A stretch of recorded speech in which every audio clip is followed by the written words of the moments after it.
జేబీఎంలో ఉద్యమ నమస్కారం తెలియజేసుకుంటున్నాం. ఆంధ్రప్రదేశ్ బేడబడు సంక్షేమ సంఘం తరఫున ఈరోజు శాస్త్రి భవనం నందు మన సంబంధించిన department A wing and C wing.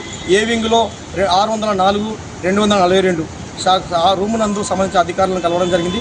C వింగులో అంటే minister social justice and empowerment Virendra Kumar గారి కార్యాలయం నందు కూడా 202 ఏ వింగులో నందు కూడా సంబంధించిన అధికారులను కలచడం జరిగింది.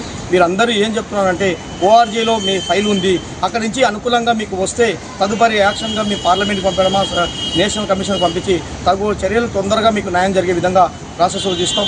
ఆర్జీ నుంచి ఎలాంటి మాకు రిపోర్ట్ రాలేదని తెలియజేస్తున్నారు. కాబట్టి చూడండి, ఆలోచించండి. ఆంధ్రప్రదేశ్లో నివసిస్తున్న మృగంగా ప్రజలారా, ఓఆర్జీ నుంచి రిపోర్ట్ అనుకూలంగా వచ్చినప్పుడే శాస్త్రి భవన్ నుంచి మనకు అనుకూలంగా పార్లమెంట్కి పోతుంది అనేది వాస్తవం, సత్యం. అదేవిధంగా ఈరోజు అక్కడి నుంచి ఈ విధంగా శాస్త్రి భవనంలో కూడా మేము కలిసిన రిపోర్టు ఓఆర్జీ శాస్త్రి భవనంలో కలిసాము. అదేవిధంగా ఓఆర్జీ నందు కూడా కలచడం జరిగింది. కాబట్టి ఈరోజు ఇక్కడి నుంచి శాస్త్రి భవన్లోకి రావడానికి పాస్ కూడా తీసుకోవడం జరిగింది.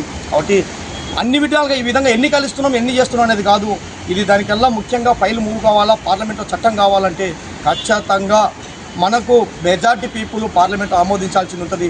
లేదా మనకు తొలగించిన దాన్ని ఇంప్లిమెంట్ చేయడానికి అందరూ 341 ఆర్టికల్ ప్రకారం దానికి సవరణ చేసి మనకు రాష్ట్రపతి ద్వారా పోవాల్సి ఉంటుంది.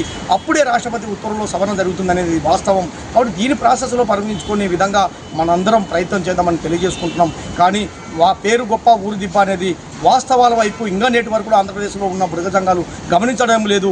వాడు పోతున్నాడు ఢిల్లీకి, వీడు పోతున్నాడు, ఆ సంఘం పోతుంది, ఈ సంఘం పోతుందని కాలయాపన చేస్తున్నారే. కానీ వాస్తవాలు ఎక్కడ ఉండేవి, ఎందుకు న్యాయం జరుగుతుందా అన్యాయం జరుగుతుందా అని ఆలోచించిన దూరంలో ఇంకా నేటి వరకు కూడా ఆంధ్రప్రదేశ్లో మృగ సంఘ ప్రజలు లేకపోతే చాలా బాధాకరమైన విషయము. కాబట్టి ఇది ఎట్లయినా సరే గౌరవ ముఖ్యమంత్రి వర్యులు, అదేవిధంగా డిప్యూటీ ముఖ్యమంత్రుల ద్వారా ఒత్తిడి చేయించుకొచ్చి దానికి సంబంధించిన ఫైల్ను మూవ్ చేసుకుని పార్లమెంట్లో చట్టబద్ధం చేసుకోవాలని చెప్పి కూడా తెలియజేసుకుంటూ జై హింద్, జై బుడగ సంఘం, జై జై బేడాబుడగ సంఘాలందరికీ కూడా హృదయపూర్వక ధన్యవాదాలు తెలియజేస్తున్నా. బేడాబుడగ సంక్షేమ సంఘం తరఫున నేను, తూర్పాటి మనోహర్ గారు ఇద్దరం కూడా ఢిల్లీకి రావడం జరిగింది. ఢిల్లీకి వచ్చిన రోజు నుంచి ఇప్పటి వరకు నిర్విరామంగా కృషి చేస్తాం. గౌరవ ఎంపీ గారిని కలిసిన తర్వాత గౌరవ ఎంపీ గారిని కూడా వాళ్ళు కూడా ఏం చేశారంటే, మీకు న్యాయం చేయాలనే ఆలోచన మాకుంది, కానీ ప్రస్తుత పరిస్థితి పార్లమెంట్లో చూస్తే కొంచెం రాహుల్ గాంధీ ఓట్లకు సంబంధించినది రగడ జరగడం వల్ల ఈసారి పార్లమెంట్లో మేము చర్చించలేకపోయాం. కాబట్టి మేము కూడా బాధపడుతున్నాం ఆ విషయంలో అని చెప్పేసి గౌరవ ఎంపీలు కూడా చెప్పడం జరిగింది.